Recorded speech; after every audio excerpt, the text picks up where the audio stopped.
Did you know that over 90% of online businesses fail within the first few years? I know it's really crazy to think that only 10% of businesses become successful. It's pretty wild when you think about that, and today you're in luck because my NDA just expired, and I'm going to be revealing what those 10% of businesses look like. What are the different factors? Today, I'm going to share the top 5 types of online businesses and startups with the highest failure rates. Most people stay hyper-focused on the niches. I mean, the riches are in the niches, right?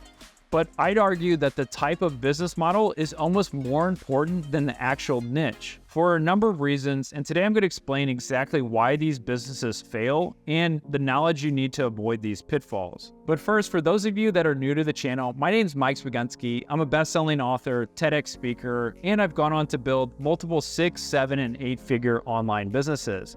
I've also gone on to broker more than $120 million worth of online businesses. So I've seen behind the scenes of the internet, and luckily for you, today my NDA expired and I can reveal all the secrets I've learned from brokering and selling all of these online businesses. Now, before we dive into the top businesses that fail, it's crucial to understand the main reasons why businesses fail in the first place. One of the main reasons that online businesses fail is poor product market fit. This means that the product or service that they're offering doesn't meet the needs or solve the problem of their target market. Many entrepreneurs fall into the trap of creating something they think is amazing without validating if there's actual demand for it. They invest significant time, sometimes years, and hundreds of thousands of dollars into development, only to later find out there really isn't much interest or need for what they're creating. It's like trying to sell ice to Eskimos. No matter how great your product is, if people don't need it, they won't buy it. This is why I always say you need to conduct thorough research, but more importantly, you need to get product market fit as fast as possible and for as cheap as possible. Most people don't do this. The number one reason most online businesses fail is lack of platform control. So what does that actually mean? Many businesses build their entire model on third-party platforms like social media websites, online marketplaces, or app stores. Think Amazon or think Facebook. If you're primarily getting customers through Facebook ads or your only income is through Amazon stores, you're going to have some pretty hefty platform risk. While these platforms can provide access to a broad audience, they come with significant risk. They have algorithm changes, policy updates, or even bans that can instantly cut off your access to your customers. For instance, imagine building a business solely on Instagram and then having your account banned or the platform changing its algorithm, causing your reach to plummet. This reliance on external platforms can be a ticking time bomb, so diversifying your channels and working towards owning your customer relationships, such as through an email list, SMS list, or your own website, can provide more stability and control. Again, this is why I love software businesses, because you control more of your platform, you have your recurring customers, and you own more of that data. There's just a bigger moat to entry. One of the biggest reasons most online businesses fail is due to cash flow issues. This essentially means that even if a business is profitable on paper, poor cash flow management can lead to its downfall. Startups often face challenges in managing their expenses, forecasting revenue, and ensuring that they have enough liquidity to cover their operational cost. Unexpected expenses, delayed payments from clients, or overestimating future revenue can create significant financial strain. It's not just about making money, but it's about managing it wisely, setting up a realistic budget, keeping track of your financial metrics, and securing an emergency fund for options that can help mitigate cash flow problems.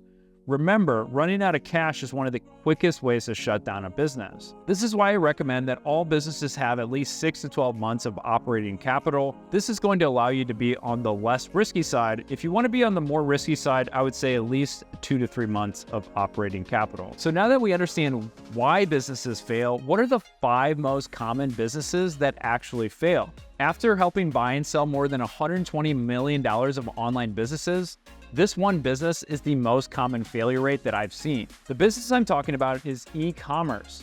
This might seem like the go-to option for aspiring entrepreneurs, but without a unique product, a strong brand, the competition can be very fierce. Many of these e-commerce businesses fail due to thin margins and high competition. E-commerce businesses often face challenges related to inventory management, shipping logistics, and customer service. The market is saturated with countless options for consumers, making it difficult for new businesses to really stand out. Additionally, the cost of digital marketing and customer acquisition can be quite high. If it's not managed properly, you can quickly eat into profits. Moreover, dealing with returns and refunds can be a logistical nightmare, further complicating operations.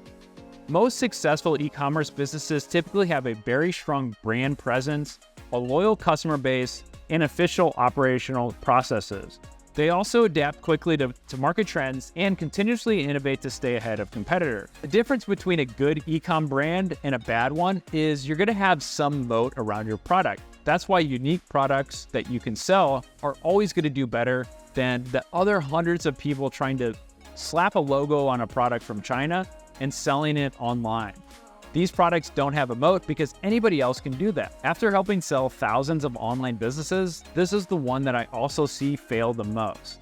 And the business I'm talking about is dropshipping. Dropshipping is great because it has a low barrier to entry, but it comes with its own set of unique challenges. With no control over inventory and shipping, customer dissatisfaction can skyrocket, leading to business failure.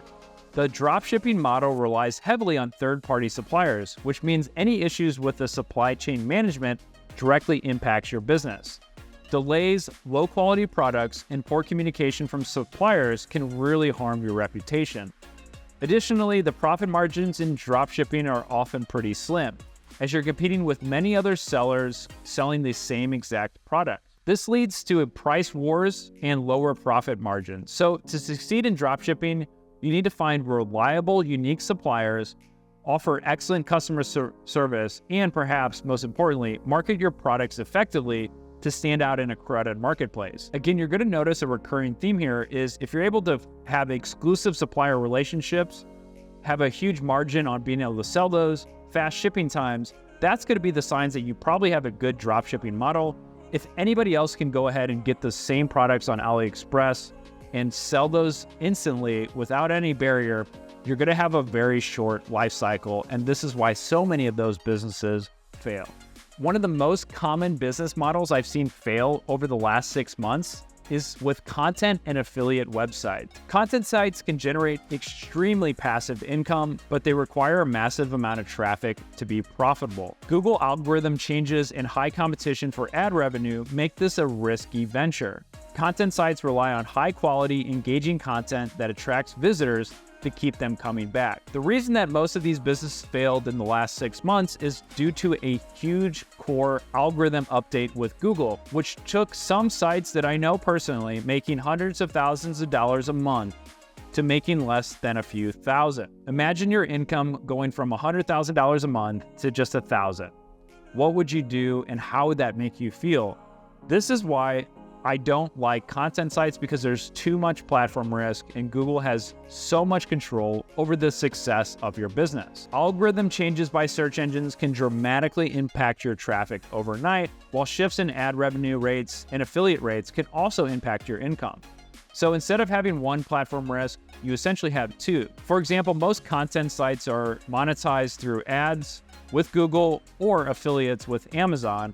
And so you're essentially having multiple platform risk by being on those. What can happen is the algorithm can change overnight, and then the commission rates or the ad revenue changes can be also adjusted.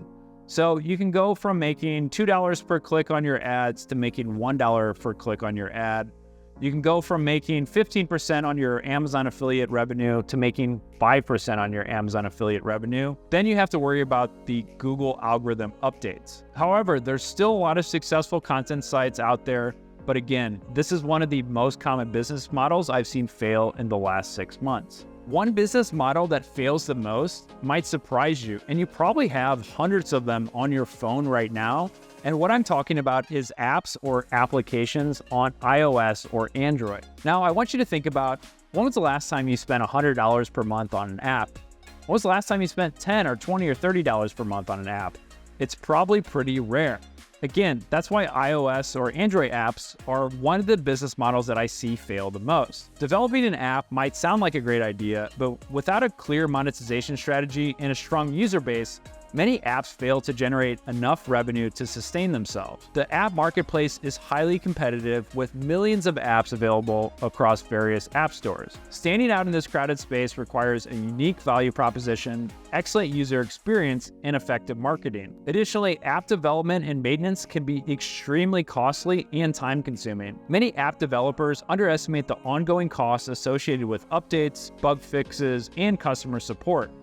Furthermore, the App Store takes a significant cut to any revenue generated, which can further squeeze profit margin. To succeed, an app needs to solve a real problem, have a clear monetization plan from the outset, and be backed by effective marketing strategies to attract and retain users. Continuous user feedback and iterative improvements are essential to keep the app relevant and engaging. What I suggest people is trying to build a website, get product market fit, and at a very later date, consider making an app. In about 1 to 2% of websites should ever actually need to be making an app. It's very expensive, it's time consuming, and most people aren't even going to break even on it. You really need to be in a unique position to go ahead and create an app.